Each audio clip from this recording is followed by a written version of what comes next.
अब आ जाते हैं, बात करते हैं सीटेट 2023 को लेकर के। जैसा कि सभी को पता है, बच्चों को भी खबर होगी कि 2023 की जुलाई में सीटेट का एग्ज़ाम होने वाला है। और हाँ, पहले जैसा कि सीटेट हर साल 2 बार एग्ज़ाम लिया करता था, तो अब फिर से दोबारा 2023 से ये एग्ज़ाम 2 बार हुआ करेगा। एक बार, अब तो पहला एग्ज़ाम जुलाई में होने वाला है और मैं उम्मीद करता हूँ कि अगला एग्ज़ाम दिसंबर में फिर होगा। तो मैं सबसे पहले बता दूं कि जो बच्चे हैं वो तैयारी कर रहे हैं, वो 7वें फेज़ के लिए जो बहाली की प्रक्रिया होगी उसके पहले जो ये एग्ज़ाम होना है, अगर वो ये एग्ज़ाम क्रैक कर लेते हैं, क्वालिफाई कर लेते हैं, तो बहुत उम्मीद है कि वो 7वें चरण में वो बहाली का हिस्सा होंगे। तो बेस्ट ऑफ लक सभी को मेरी तरफ से।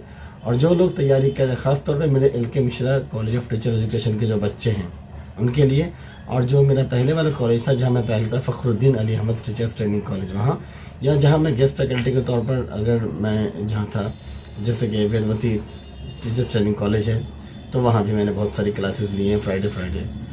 तो उन सभी बच्चों को जो डायरेक्टली इंगेज रहे, हमारे साथ जुड़े रहे या इनडायरेक्टली जुड़े रहे, अभी जो 2022 का जो जुलाई की बात मैं नहीं कर रहा हूँ, जो 2022 में जो सीटेट के एग्ज़ाम हुए दिसंबर में, उसमें जो हमारे पास जो बच्चे थे, वो मैक्सिमम बच्चे Fakhruddin Ali Ahmed teachers training college के थे।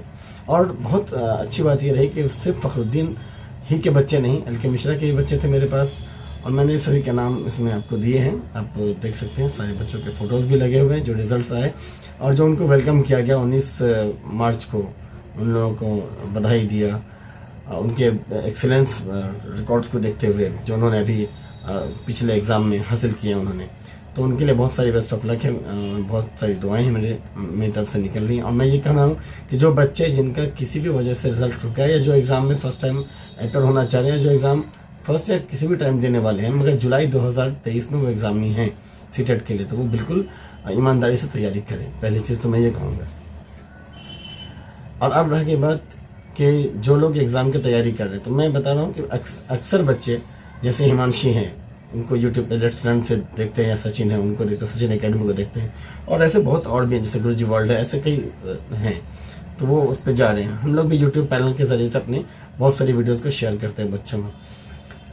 दिक्कत क्या होती है बच्चों में, बच्चे कन्वर्ट या डाइवर्ट ज़्यादा हो जाते हैं। कई बार क्या होता है, कन्फ्यूज़न में वो चले जाते हैं। तो मैं ये कहना चाहूँगा, वो कहीं भी पढ़ रहे हैं, एक प्लेटफॉर्म के साथ जुड़े हुए हैं, तो वो पूरा कंसिस्टेंटली वो पूरा मेहनत करें उसके ऊपर, क्योंकि सीटेट निकालना कोई बहुत बड़ी टेढ़ी खीर नहीं, बहुत ईजी है ना। और मैं सिर्फ किसी के कहे हुए के अनुसार नहीं बोल रहा हूँ, या मैं BEd कॉलेज में पढ़ा रहा हूँ, रीइंफोर्स करना मेरा काम है बच्चों को कम से कम, ताकि वो नेगेटिव की तरफ नहीं बढ़े, वो पॉजिटिव हों। बस ये सोच के मैं नहीं बोल रहा, बल्कि मैं इसलिए बोल रहा हूँ कि मेरा तजुर्बा रहा है, खुद का एक्सपीरियंस रहा है, और इस सीटेट के एग्ज़ाम के हवाले से जो पिछला एग्ज़ाम हुआ है, उसके जो रिजल्ट्स आए हैं, जितने पॉजिटिव रिजल्ट्स हैं, मेरे पास 90+% के जो रिजल्ट्स अच्छे आए हैं और बेहतरीन रिजल्ट आए। जिन बच्चों ने पेपर 1 में दिया वो पेपर 1 में क्वालिफाई किए, जिन्होंने पेपर 1 और पेपर 2 दोनों दिए वो दोनों में क्वालिफाई किए। तो मैं समझ सकता हूँ, बहुत ईमानदारी के साथ और जिम्मेदारी के साथ कह रहा हूँ कि अगर आप थोड़ा भी ध्यान देते हैं तो आपका रिजल्ट हर हालत में निकलना ही निकलना है, नहीं का कोई सवाल ही पैदा नहीं होता फर्स्ट ऑफ ऑल। तो आप ज़रूर इस एग्ज़ाम को क्रैक करने के लिए पूरी कोशिश करें। मैं उम्मीद करता हूँ आप सभी के एग्ज़ाम्स अच्छे जाएंगे। और हाँ, मैं ये बता दूँ कि मेरे यहाँ जो मैं पढ़ा रहा हूँ बैचेस, जैसा कि आप मुझे जान रहे होंगे आई थिंक, तो मैं बताऊँ कि CDP का पेपर मैं खुद देख रहा हूँ, है ना, और मैं कंपेटिवली स्टडी करा रहा हूँ बच्चों को। ये नहीं कि सिर्फ एक बार वाइगोस्की पढ़ा दिया और एक बार फिर जीन पियाजे को पढ़ा दिया, नहीं, मैं जीन पियाजे को पढ़ा रहा हूँ तो जीन पियाजे के चारों सेगमेंट में जो डिवीज़न किया वो पढ़ा रहा हूँ। सिर्फ चारों डिविजन्स को, चारों स्टेजेस को उन्होंने बांटा, वहाँ पे नहीं, बल्कि सब स्टेजेस, जैसे मान के चलिए अगर मैं बात करूँ 0 से 2 ईयर, 2 से 7 ईयर, 7 से 11 ईयर एंड 11 टू अपवर्ड, तो इस तरह के 4 फेज में फिर उन चारों फेजेस को जो उन्होंने फिर दोबारा डिस्क्राइब किया है। जैसे कि अगर मैं 0 से 2 ईयर्स की बात करूँ, है ना, तो उस इन्फेंसी स्टेज की बात जो उन्होंने बताई है पियाजे ने, तो उसमें उन्होंने कई सब फेजेस बांटा। फॉर एग्जाम्पल, मतलब पहले दिन से लेकर के 30 दिन तक, फ्रॉम डे 1 से डे 30 तक बच्चे में क्या इंप्रूवमेंट होते हैं, है ना। जैसे मैं एक छोटा सा एग्जांपल दूं कि वहाँ पे क्या होता है, बच्चों के अंदर सकिंग पावर की कैपेसिटी बहुत ज़्यादा डेवलप होती है। तो मैंने वहाँ से बच्चों को कंसेप्ट देने की कोशिश करी है। फिर 2 महीने से लेकर के 4 महीने तक, है ना, 1 महीने से 4 महीने तक हो गया। उसके बाद फिर 4 से 8 महीने तक, 8 महीने से 12 महीने तक, फिर 12 से 18 महीने, 18 महीने से लेकर के फिर वो 2 साल तक। तो इस तरीके से मैंने, अगर मैं बात करूँ कि 2 से 7 साल का फेज है, है ना, तो अगर मैं बात करूँ प्री ऑपरेशनल स्टेज की बात करूँ तो मैंने 2 हिस्से में बांटा है सेपरेट। जैसे कि 2 से 4 साल में क्या डिवीज़न आता है, 4 से 7 साल में क्या आता है। फिर ये नहीं कि मैंने प्याजे के यहाँ छोड़ दिया है, प्याजे के अंदर जो चीज़ें हैं वो बताने के अलावा फिर उसको कंपैरिजन क्या है कि वो लेव वाइगोस्की से कैसे अलग है। इतना ही नहीं, इरिक एरिक्सन के जो 8 स्टेजेस हैं सब, जैसे कि विश्वास बनाम अविश्वास से लेकर के अंतिम अवस्था तक जब जाएंगे 8वें स्टेज तक, तो उन हर स्टेजेस में जो बदलाव है उसको अगर हम अदर साइकोलॉजिस्ट की नज़र से देखें तो क्या दिख रहा है। थॉर्नडाइक की बात अगर हम करें तो वहाँ पर, या स्किनर की बात करें तो वहाँ पर किस तरीके से कबूतर वाला एक्सपेरिमेंट या फिर चूहे के साथ किया गया एक्सपेरिमेंट जो स्किनर ने किया है, अगर थॉर्नडाइक की बात करूँ बिल्ली वाला एक्सपेरिमेंट, वो किस तरीके से एक समी सिमिलरिटी दिखती है। तो मैंने कंपेरेटिव स्टडी कराने की पूरी कोशिश की, जिसकी वजह से अच्छे रिजल्ट मेरे सामने आए। मैं उम्मीद करता हूँ कि आने वाले टाइम में और ज़्यादा अच्छे ढंग से इसको मैं प्रभावी ढंग से मैं पढ़ाने की कोशिश करूँगा पहली बार। और इतना ही नहीं, अगर मैं बात करूँ इन दोनों के अलावा, है ना, मतलब सीडीपी की बात करूँ, सीडीपी के अलावा मैं ईवीएस में चला जाऊँ तो ईवीएस के जो 6 थीम्स हैं, फिर सब थीम्स हैं, सभी के ऊपर में मतलब बिल्कुल उसको एक जनरल टॉक के जरिए से कोशिश किया है समझाने की, एक्सप्लेनेशन करने का। फॉर एग्जांपल अगर आपके ही घर में कोई आता, मेरे ही घर में कोई आता, तो हम क्या करते सबसे पहले, जैसे पहला थीम है कि फैमिली एंड फ्रेंड्स, तो हम फैमिली एंड फ्रेंड्स क्यों बोलते हैं? क्या फैमिली एंड रिलेटिव नहीं बोल सकते? नहीं बोलते हैं ना, हम उसको फैमिली फ्रेंड्स बोलते हैं। क्यों बोलते हैं? फ्रेंड्स मीन्स जो आपका गुड विशर है, जो आपको भला चाहने वाला है। बच्चों को आम हम डायलॉग्स हम अक्सर बोलते हैं, सुना होगा आपने भी, कि सबसे अच्छी दोस्त बच्चे की कौन होती है? माँ होती है। तो माँ जैसा रिलेशन को समझाने के लिए भी, इतना गहरा संबंध किसी बच्चे से माँ का होता है, उसको समझाने के लिए हम दोस्त वर्ड का सहारा लेते हैं। तो दोस्त ऐसा वर्ड है, तो जो आपका गुड विशर है, बच्चों आपके यहाँ कोई आ रहा है, वो आपका दुश्मन है, वो आवाज़ दे रहा है, रोक कर रहा है आपको, तो वो आपका दुश्मन है, वो आपका नाम बता रहा है अपना कि मैं हूँ, तो क्या आप गेट खोल देंगे? कभी नहीं। तो बच्चा हमारे पास कहाँ सीखता है? या तो हमसे सीखता है, एक गार्जियन से सीखता है, पेरेंट्स से सीखता है, फिर उनके रिलेटिव से। तो रिलेटिव्स या फ्रेंड सर्किल, यानी जो उनके मिलने जुलने, जो भी उनका भला चाहने वाला गुड विशर, बच्चा वहाँ से एडेप्टेशन करता है, वहाँ से सीखता है बच्चा। चाहे एसिमुलेट करने की बात हो, चाहे एडजस्टमेंट करने की बात हो, चाहे जिस लेवल पर चले जाए। तो हम डिफरेंट में जब क्लासेस में आएंगे तो पूरी बात करेंगे। वैसे भी हम बच्चों को समझने के लिए जब हमने सबसे पहला सिस्टम ये रखा है कि अभी हम आपको रजिस्ट्रेशन सिर्फ 200 रुपये में ले रहे हैं आपका। आप 10 अप्रैल से लेकर के 20 अप्रैल तक क्लास कर सकते हैं उसी 200 में। अगर आपको उसके बाद लगता है कि हमें क्लास कंटिन्यूसली यहाँ करना चाहिए, तो फिर आप वो पे करेंगे। तो वो हमने रखा है 20 अप्रैल को पेमेंट करेंगे पहले इंस्टॉलमेंट, इसका फिर 20 मई को पेमेंट करेंगे, उसका फिर 20 जून को पेमेंट करेंगे। इस तरीके से हमने 4000 का पैकेज बनाया है, जिसमें और वो भी हमने 2 बैच का टाइम रखा, मॉर्निंग का भी रखा और इवनिंग का भी रखा है, ताकि मॉर्निंग या इवनिंग में जो आपको सहूलियत लगती है उसके हिसाब से आप आ सकते हैं। और जो बच्चे किसी भी वजह से, चाहे सुदूर किसी भी इंटीरियर गांव से क्यों ना हो, तो जैसे जीवज घाट है, वो आपको अच्छा खासा एरिया उधर कवर कर लेता है, मधुबनी साइड से जो आने वाले हैं, झंझारपुर से जो आने वाले, उन लोगों के लिए है। इधर की बात मैं करूँ तो मैं किला घाट चौक, ये भी एक बीच सेंटर में है, तो ये है। उसके अलावा मैं ये भी कहना चाहूँगा कि इनके अलावा जो बच्चे बिल्कुल भी नहीं आ सकते, तो उनके लिए हमने ऑनलाइन इसी कोर्स को डेवलप कर रखा है, लेकिन वो मॉर्निंग में नहीं कर पाएंगे, वो हम शाम में कर पाएंगे। शाम वाला जो बैच होगा वो ऑनलाइन बैच होगा। तो उसमें क्या है कि जो 4000 का पैकेज है वो आपको 50% पे दिया जा रहा है, मतलब सिर्फ 2000 में दिया जा रहा है ना। तो ये 4000 का पैकेज 2000 का होगा, लेकिन quality of education will be the same and you must have to just achieve your target whenever have to be join the city classes. I think this is my promise to all. तो मैं आपसे इतना request कर सकता हूँ, मैं आपको वादा कर सकता हूँ कि आप में से जो भी हमारे ज्वाइन करें वो definitely must have to pass out it anyways.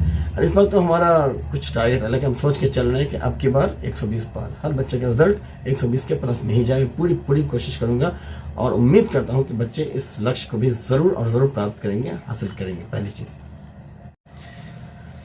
सिर्फ इतना ही नहीं, अगर इसके अलावा मैं बात करूँ तो मैं जैसे मैथमेटिक्स है, उसमें जो डिफरेंट टाइप में क्वेश्चंस के साथ एक नयापन लाने की कोशिश की है। जैसे कभी घड़ी वाले क्वेश्चंस पूछे गए, एंगल बेस्ड क्वेश्चंस पूछे गए, घंटे की सुई कितना डिग्री का एंगल बनाती है वो पूछा गया, कई एक बार उसको मूव किया गया, मतलब रीजनिंग टाइप में चेंज किया गया कि घंटे और मिनट वाले सुई के बीच कितना एंगल बनेंगे, ये चीज़ है। उसके अलावा आप और देख सकते हैं, उसके अलावा बदलाव आया, जैसे कि मैं बात कर लूँ आपको, हाँ, डाइस के साथ। तो डाइस वाला जनरली जो क्वेश्चंस है वो स्टैंडर्ड डाइस का जो फॉर्मूला है उसके हिसाब से काम करता है। जैसे 1 + 6 = 7, 2 + 5 = 7, 3 + 4 = 7, ये वैलिड डाइस माना जाता है। तो उसके बेस पे जो सवाल आते हैं वो 10th बेस पे पूछे जाते हैं, तो उनको भी ऐड किया गया है।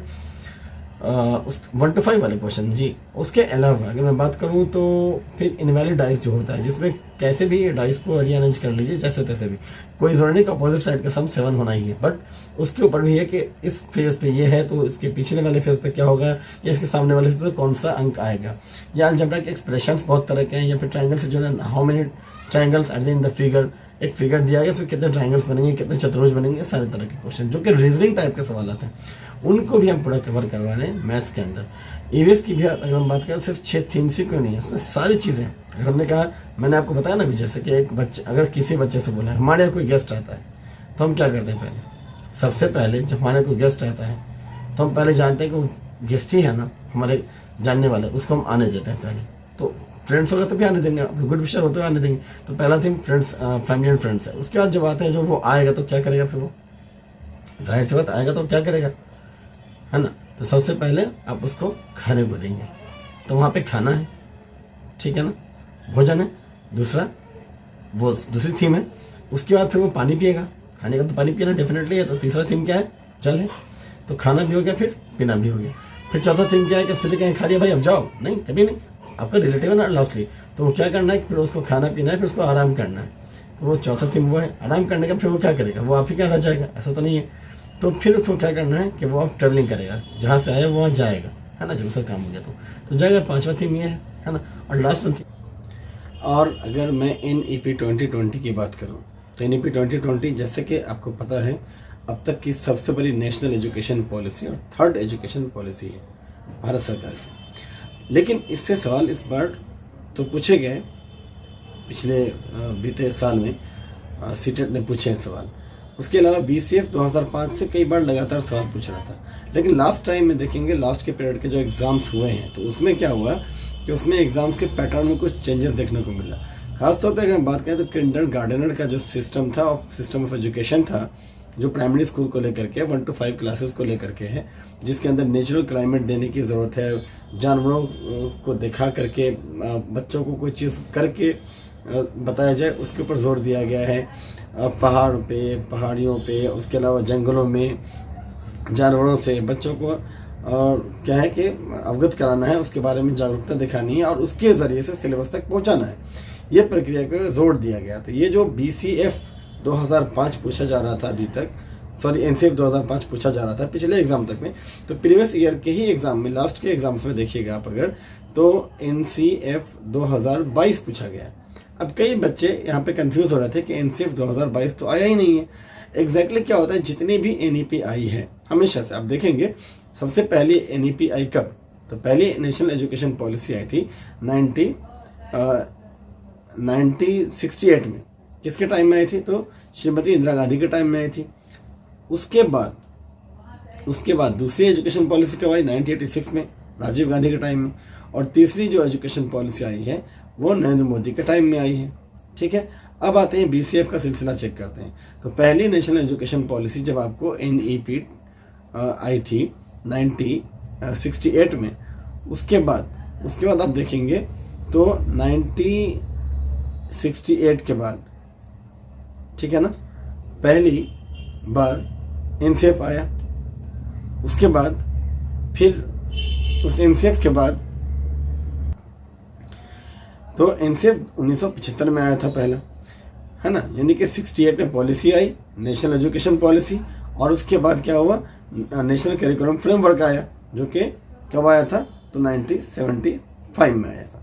इसके बाद आ जाते हैं फिर 1986 में दूसरी पॉलिसी आई राजीव गांधी के टाइम में।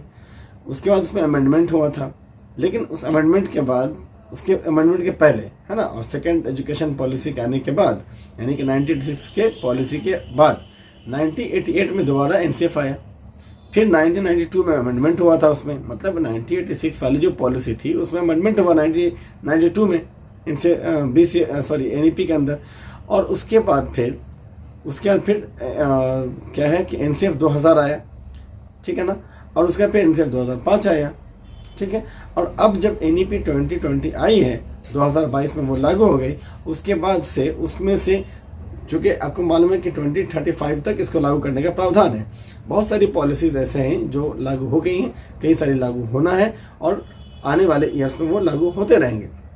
इस बीच अगर हम बात करें तो आपको किंडरगार्टनर का जो सिस्टम ऑफ एजुकेशन था प्राइमरी स्कूल को लेकर के, उस सिस्टम को लॉन्च किया गया, मतलब 1 to 5 के लिए जो सिस्टम है वो लॉन्च किया गया। उससे सवाल पूछे गए हैं आपको इनसेफ 2022 के नाम से, जी हाँ, जो कि NEP 2020 का एक्सटेंशन फॉर्म है।